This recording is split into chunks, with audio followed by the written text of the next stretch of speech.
10, 9, 8, 7, 6, 5, 4, 3, 2, 1,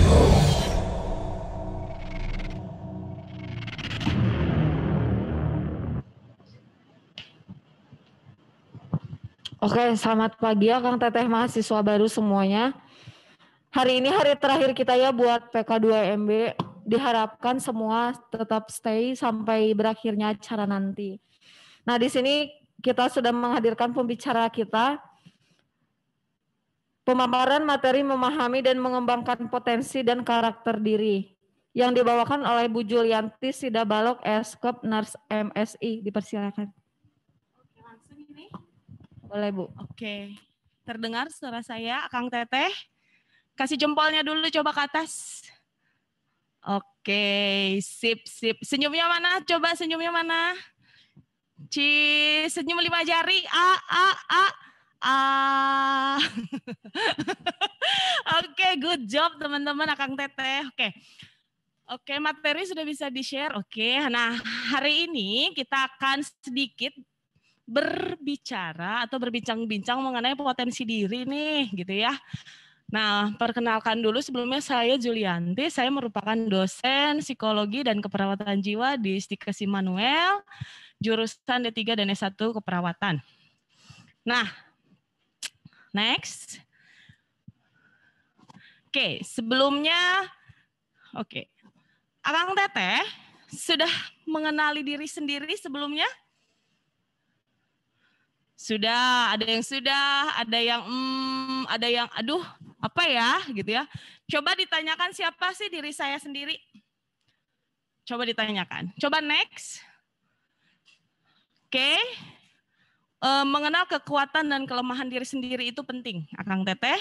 Next. Oke. Ini kayaknya slide-nya yang belum di edit. Oke, tapi nggak apa-apa. Oke, Kang Teteh punya kertas dan pensil atau pulpen, silahkan dijawab dulu 3 pertanyaan ini. Saya kasih waktu 3 menit.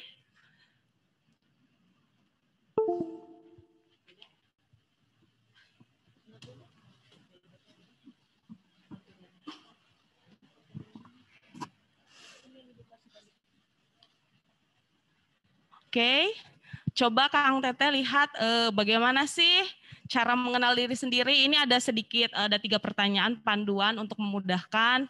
Mengenal ciri-ciri dasar fisik. Akang Teteh seperti apa nih ciri-ciri dasar fisiknya? Kemudian mengenal kepribadian. Kepribadiannya apa sih yang Akang Teteh selama ini kenal itu kepribadiannya apa sih? Ada sanguin kayak gitu-gitu ya. Sanguin, kolerik. Tapi itu hanya beberapa dari teori kepribadian. Kemudian wataknya seperti apa, temperamennya seperti apa. Kemudian mengenal bakat. Nah, oke. Sudah? Jika sudah boleh diangkat jempolnya.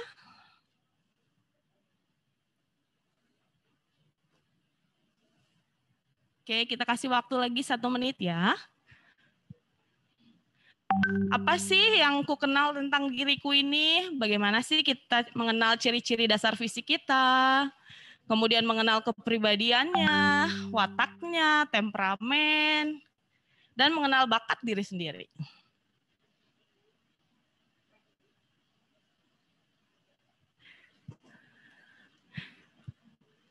Jawaban tidak ada yang salah, tidak ada yang benar, karena ini menyangkut pribadi diri sendiri.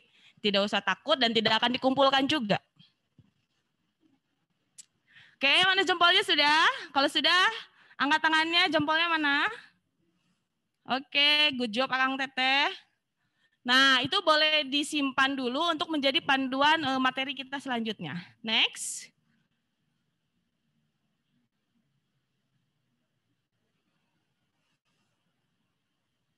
Oke. Potensi diri. Ini ada beberapa para ahli mengatakan bahwa potensi ini merupakan sesuatu kekuatan yang masih terpendam Berarti artinya ada tetapi belum dikeluarkan, yang berupa fisik, karakter, minat, bakat, kecerdasan, dan nilai-nilai yang terkandung di dalam diri, tetapi belum dimanfaatkan dan diolah secara optimal. Ada nggak yang ngerasa seperti itu? Pasti ada ya. Saya sendiri pun sampai hari ini masih menggali beberapa potensi yang mungkin tertidur sehingga itu harus lebih dioptimalkan, gitu. Oke. Nah, beberapa ahli juga mengatakan bahwa menurut Pinadi nih tadi nih, potensi juga disebut sebagai suatu kekuatan, energi atau kemampuan yang terpendam. Artinya potensi itu adalah energi yang begitu kuat, energi yang begitu positif, sehingga mampu membuat seseorang menjadi lebih produktif, menjadi sukses. Beberapa ahli, beberapa figur di dunia ini, mereka sukses karena potensi mereka. Contohnya mungkin kalau di Indonesia, Mary Riana, dia merupakan seseorang yang memiliki potensi dalam bidang sosial yang mampu mempengaruhi sehingga dia menjadi motivator seperti itu. Nanti di depannya kita akan bahas beberapa jenis potensi dari satu ahli saja karena banyak sekali ahli yang mengatakan potensi ini A, potensi ini B. Tapi saya akan kasih satu supaya teman-teman nanti bisa fokus. Nah, next.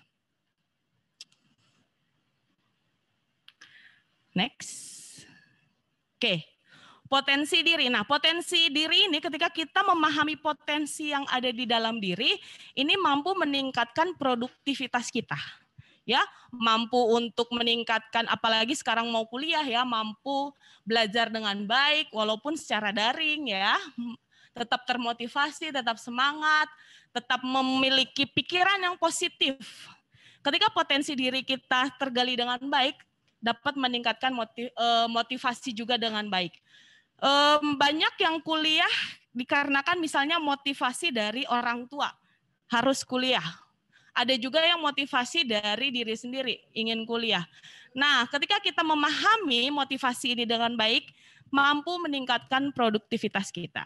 Baik itu dengan belajar, menjadi lebih menyenangkan, bisa menjadi lebih mudah, sehingga nggak pusing lagi nih walaupun daring tapi tetap enjoy gitu. Next. Oke. Oh, sepertinya saya belum ngasih yang oke. Ini sebenarnya sudah diedit, tetapi oke. So, jadi apa sih artinya potensi itu? Potensi itu bukan produk jadi ya, bukan tiba-tiba atau ujuk-ujuk jadi, enggak. Ya, tetapi potensi itu berasal dari hasil pengalaman belajar selama hidup. Ya, enggak ujuk-ujuk seseorang itu pintar bernyanyi, tetapi dia belajar. Entah itu secara otodidak, entah itu belajar secara misalnya dia kursus atau seperti apa. Artinya potensi itu bukan sesuatu produk jadi. Jadi jangan misalnya minder kalau misalnya saya nggak punya potensi apa-apa, saya nggak punya bakat apa-apa, itu nggak usah minder. Kenapa? Karena kata si potensi ini, potensi itu bukan produk jadi ya Kang Teteh, tetapi produk yang karena adanya pengalaman belajar selama hidup. Dulu misalnya saya itu grogian, nggak mau ngomong di depan orang. Tetapi karena misalnya saya belajar bagaimana public speaking, bagaimana cara relationship dengan orang lain, sehingga saya tahu bagaimana sih harus berkomunikasi, mempengaruhi seseorang seperti apa. Nah itu bisa dipelajari. Potensi itu bisa dipelajari. Jadi jangan takut. Misalnya nanti teman-teman, aduh saya tuh nggak apa yang perawat misalnya gitu ya.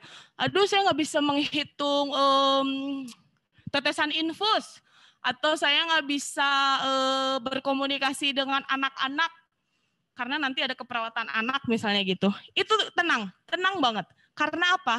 Karena kita mampu untuk belajar. Karena kita memiliki kemampuan untuk belajar. Karena semua potensi itu dihasilkan karena adanya belajar dulu selama hidup gitu. Next. Oke, jenis potensi diri. Ini saya mengambil satu ahli saja menurut Nashori, di mana ada 4. Jadi banyak para ahli yang mengatakan jenis-jenis potensi diri itu banyak banget. Dan salah satunya adalah Nah, sorry. Kenapa? Karena ini yang paling gampang dimengerti atau paling gampang diberikan contohnya, gitu ya. Potensi berpikir ini biasanya dilakukan oleh para ahli. Misalnya dulu zaman Yunani kuno ada Hippocrates, di mana dia memiliki potensi berpikir yang sangat baik sehingga sampai sekarang masih dipakai teorinya. Ya, dia membuat teori-teori baru. Orang-orang dengan yang memiliki potensi berpikir yang baik, memiliki pemikiran logika yang baik, dia biasanya bisa mencetuskan teori-teori baru gitu ya. Kemudian potensi emosi, biasanya orang-orang seperti seniman. Kenapa? Karena biasanya mereka itu suka keindahan, meluapkan emosinya melalui gambar, melalui puisi, melalui acting, melalui menjadi seorang sutradara seperti itu, atau teater seperti itu. Nah, beberapa orang yang memiliki potensi emosi ini terkadang memang tidak dimengerti oleh beberapa orang. Kenapa? Karena ekspresi dari emosinya ini tidak ditangkap dengan sama. Misalnya ketika saya sedih, saya akan diam. Nah, sedangkan kalau sebenarnya sedih itu seharusnya menurut orang-orang di sekitar kita bahwa emosi itu harusnya menangis. Sedih itu harusnya menangis. Tetapi ada beberapa orang sedih itu diam. Nah, itu kadang-kadang tidak dimengerti. Sehingga biasanya para seniman-seniman seperti itu mengungkapkan lewat goresan-goresan tangan, lukisan, puisi, membuat buku, seperti itu. Kemudian ada potensi fisik. Nih, potensi fisik ini biasanya para ahli-ahli yang memiliki kompetensi seperti olahraga. Ya, misalnya pintar bermain basket, kemudian dia pintar bermain misalnya renang, badminton dan lain-lain, atau mungkin bahkan menjadi model gitu.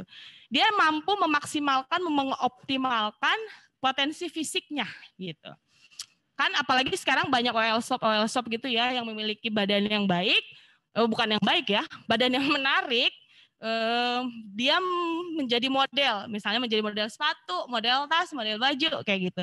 Dia mengerti potensinya dia gitu. Walaupun misalnya dia nggak bisa jualan sebenarnya, tapi dia bisa menjadi model.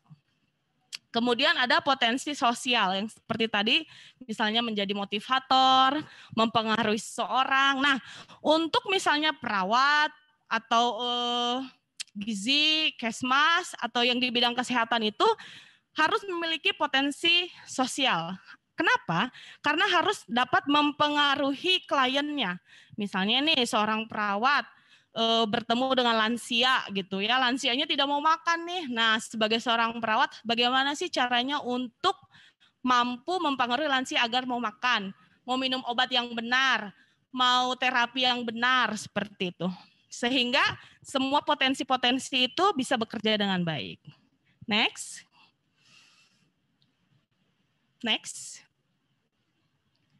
Oke, sebelum ke sini saya memiliki tips mengenali potensi diri. Ya, teman-teman bisa catat atau nanti bisa di-share bahwa sebelum kita masuk ke sini ke 7 menumbuhkan potensi ini kita memiliki tips dulu nih. Yang pertama, kenali diri sendiri dulu, ya. Makanya tadi kenapa sih di awal ada pertanyaan who am I? Kita tuh harus kenal diri kita sendiri. Kelemahan kita apa, kekuatan kita apa, kita harus mengenali itu dulu. Terkadang orang lebih banyak, misalnya kalau menulis kekurangan dan kelebihan, lebih banyak kekurangan gitu dibandingkan kelebihan. Orang timur kebanyakan seperti itu. Kenapa? Karena merasa tidak enak kalau menonjolkan diri, segan untuk menonjolkan diri.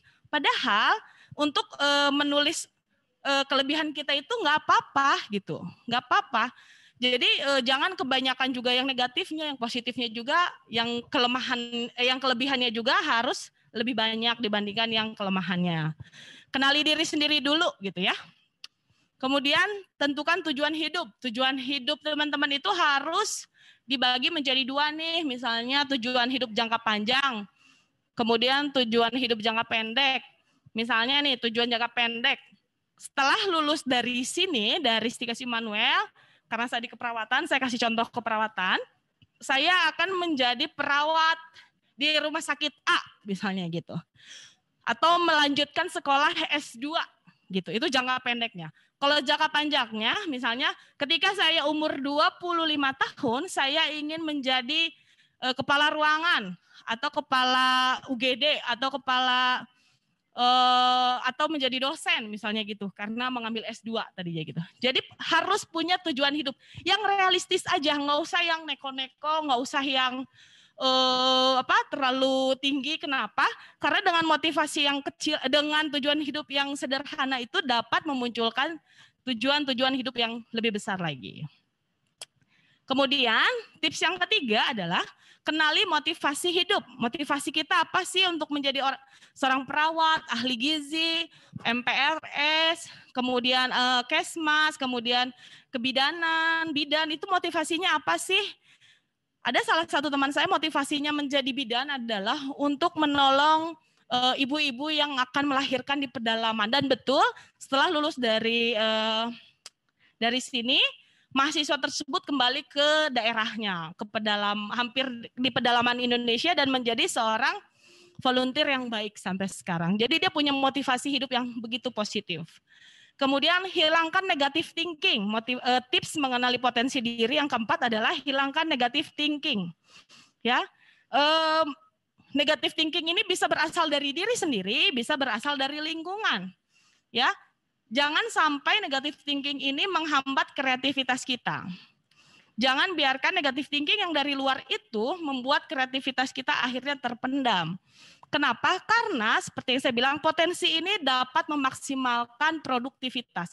Ketika si potensi ini dikungkung oleh pemikiran negatif, produktivitas kita tidak akan baik. Kemudian ada tips mengenali potensi diri yang kelima adalah jangan mengadili diri sendiri terlalu berlebihan. Menyesal boleh, ya. Menyesal boleh, tetapi jangan menyesalinya terlalu berlebihan, terlalu mendalam. Kenapa? Karena tidak akan bisa membuat potensi kita keluar atau produktivitas kita juga menjadi lebih baik. Terkadang kan ada yang, aduh, saya ini tidak mampu, saya ini tidak becus, saya ini pokoknya negatif aja gitu mengadili diri sendiri gitu. Tetapi ingat bahwa terlalu berlebihan mengadili diri sendiri akan menurunkan produktivitas. Oke, nah setelah tips tadi, ada juga salah satu ahli namanya Stephen Covey. Dia mengatakan bahwa ada 7 cara juga untuk menumbuhkan potensi diri. Yang pertama harus bertanggung jawab pada diri sendiri, ya. Kemudian tentukan sendiri mana yang penting bagi Anda. Tadi misalnya tujuan panjang, tujuan pendek, motivasinya apa, dan kerjakan apa yang sudah diprioritaskan. Misalnya semester 1 IPK-nya ingin 3,8 gitu ya. Itu prioritaskan. Bagaimana sih caranya? Ya harus punya motivasi untuk bisa lebih baik. Kemudian anggap diri Anda berada dalam situasi kerjasama dan lakukan yang terbaik. Misalnya nih kerjasama dengan dosen. Kerjasama di sini artinya bahwa menanyakan apa materi yang akan diberikan, gitu ya. Bagaimana cara pembelajarannya? Ini anggap sebagai suatu kerjasama. Untuk apa? Untuk mendapatkan IPK 3,8 atau 4 gitu. Jadi ke dosen silakan berbicara dengan baik dan diskusikan juga dengan baik gitu. Kemudian ada yang kelima, pahami orang lain, maka orang lain akan memahami kita. Jadi jangan inginnya dipahami aja gitu ya, tetapi kita juga harus mau memahami orang lain. Kenapa? Harus ada feedback. Ketika kita memahami orang lain kan enak ya dipahami gitu ya. Orang lain pun seperti itu, merasa senang, merasa dimengerti, merasa dihargai jika dipahami. Kemudian cari solusi yang lebih baik ya.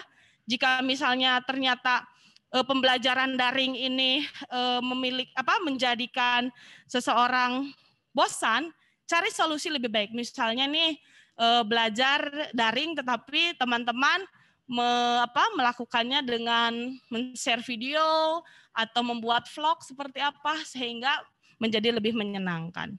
Kemudian tantang diri Anda sendiri secara berkesinambungan. Jadi tantang, misalnya nih hari ini saya mampu mengerjakan tugas yang diberikan oleh dosen misalnya 1. Oke, minggu depan saya bisa menyelesaikan dalam 1 hari ada tugas yang dikasih dosen itu misalnya 2 gitu. Jadi tantang diri untuk menyelesaikan tugasnya. Next, oke. Terima kasih Akang Teteh. Pemaparan potensi diri dari saya. Mungkin nanti ada yang mau bertanya seperti apa? Silahkan. Oke, buat Akang Teteh, Bu Jule tadi sudah memaparkannya materi tentang memahami, mengembangkan potensi dan karakter diri. Buat Akang Tetehnya boleh mengajukan pertanyaan kepada Bu Juli.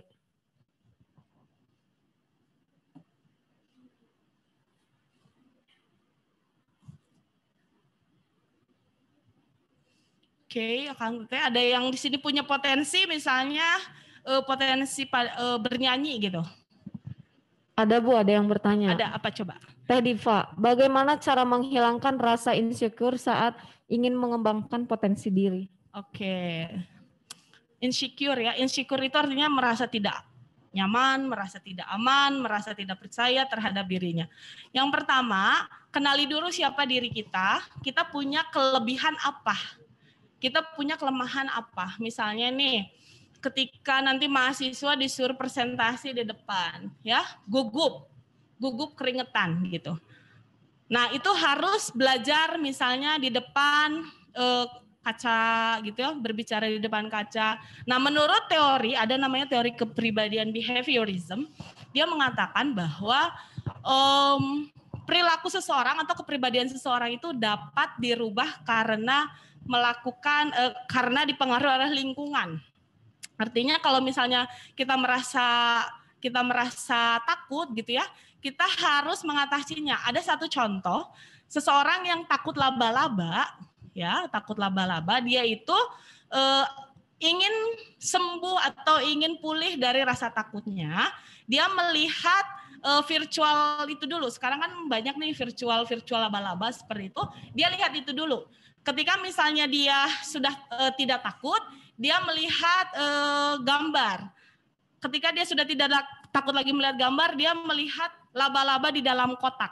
Ketika sudah tidak takut lagi melihat laba-laba di dalam kotak, dia membuka kotaknya. Ketika sudah tidak takut lagi melihat laba-laba di dalam kotak, dia bisa memegang laba-labanya. Nah, seperti itu artinya kenapa lingkungan mempengaruhi perilaku kita. Ketika misalnya kita mau berubah itu harus step by step ya. Insecure juga seperti itu. Jadi kalau misalnya merasa tidak nyaman itu harus diatasi step by step. Jangan langsung sekaligus gitu, enggak. Tetapi semua perubahan itu bisa dilakukan step by step, ya. Oke, apalagi itu?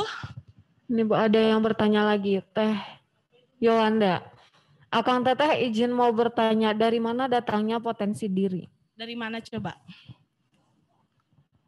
Dari mana? Ada yang tahu dari mana? Dari diri sendiri ya.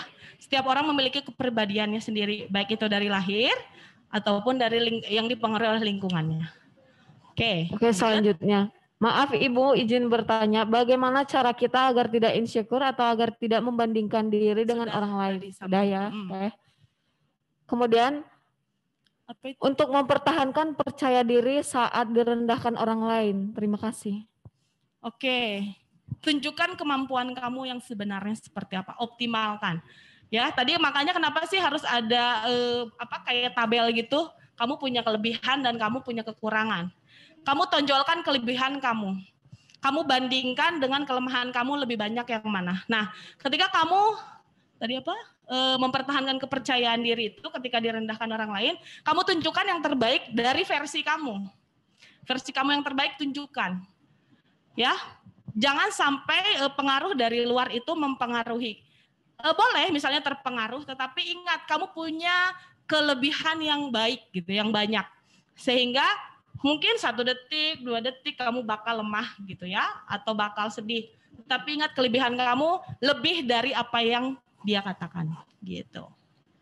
Oke, apa lagi? Ini Bu, bagaimana caranya untuk membujuk teman yang memiliki self-injure?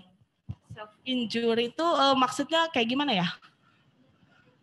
Oh, menyakiti diri sendiri. Nah, kalau udah menyakiti diri sendiri sih jangan berusaha untuk membujuk ya, ajak konseling ya, karena udah perlu dilakukan konseling lebih mendalam, ya. Jangan berusaha untuk menjadi psikolog, psikiater atau konselor. Diharapkan sih teman-teman yang sudah tahu ada seseorang yang melakukan self injury seperti itu, ajak deh konsul gitu ke ahlinya. Oke, lanjut. Kemudian, Ibu, saya mempunyai potensi diri dalam berolahraga, tapi saya merasa tidak lebih baik karena selalu melihat orang lain itu selalu lebih baik dari saya.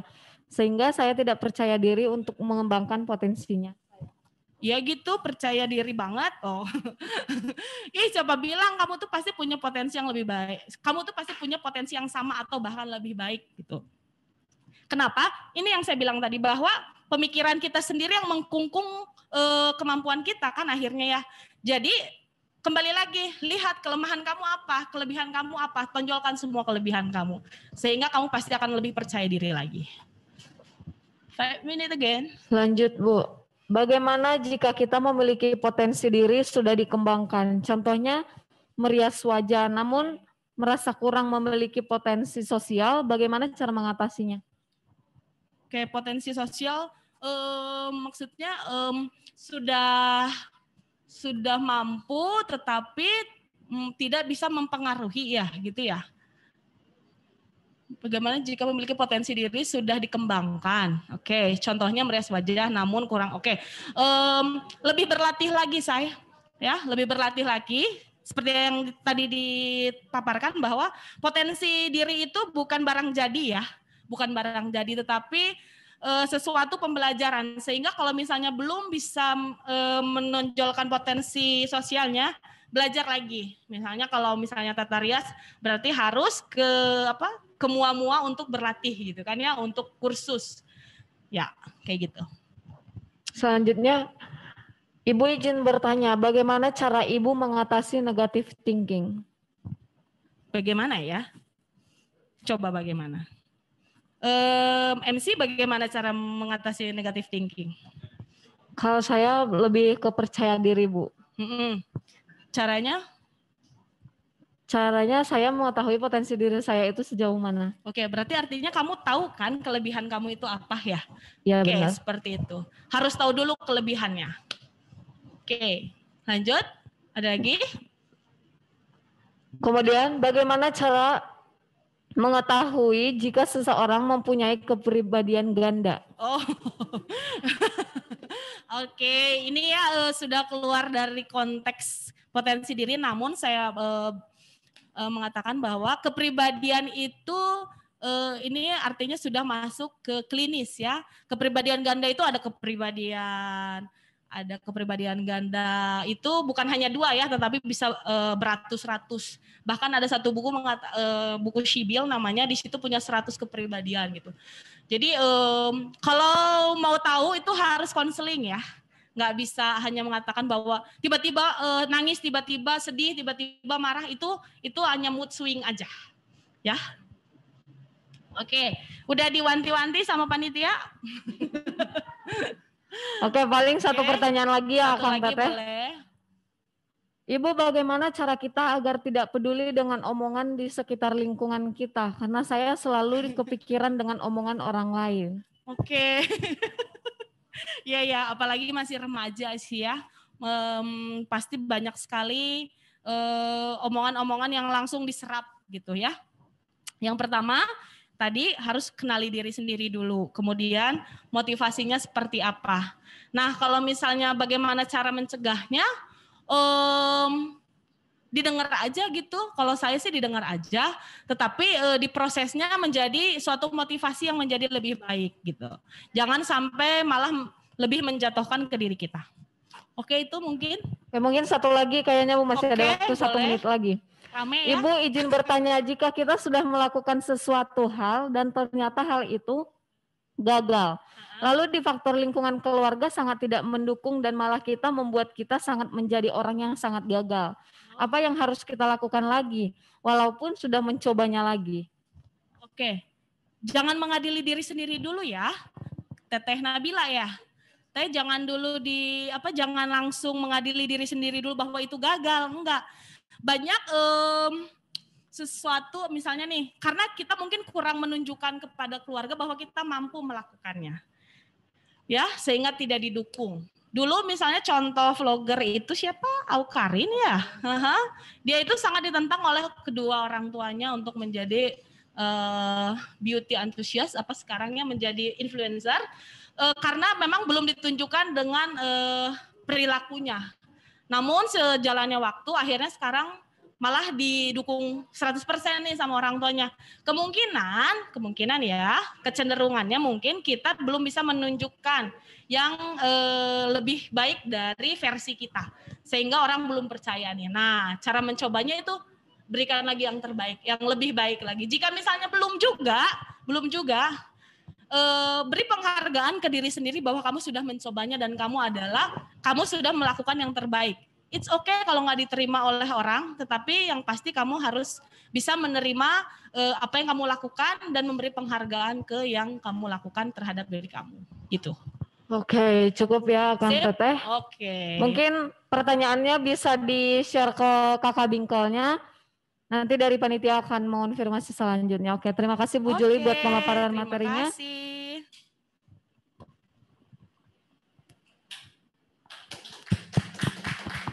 Terima kasih panitia.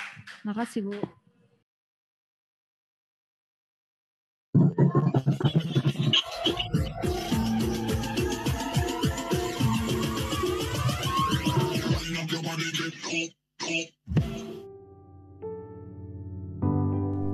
Menjadi generasi muda di Indonesia merupakan anugerah yang luar biasa. Kita dapat menyaksikan keragaman dan kekayaan insani dalam saat yang bersamaan. Kita diberikan warisan yang luhur oleh pendiri-pendiri bangsa, yaitu sebuah negara yang besar. Menjadi kewajiban kita juga untuk bersiap dan belajar menuju masa depan. Karena masa depan kita merupakan masa depan bangsa ini. Untuk menjadi yang terbaik, kita harus belajar dari yang terbaik. Stikes Immanuel merupakan salah satu stikes tertua di Indonesia dan telah memiliki pengalaman luar biasa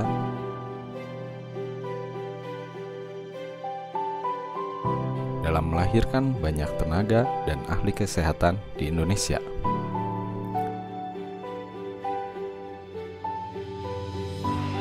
Sebuah institusi yang dipercaya bukan karena fasilitas yang lengkap, tenaga pengajar yang berkualitas, ataupun pengakuan secara nasional yang melahirkan lulusan yang berkualitas. Namun, karena Stikes Immanuel menempatkan ketulusan dan pelayanan sebagai landasan yang utama, kami percaya bahwa untuk memberikan yang terbaik, maka kita juga harus belajar dari yang terbaik.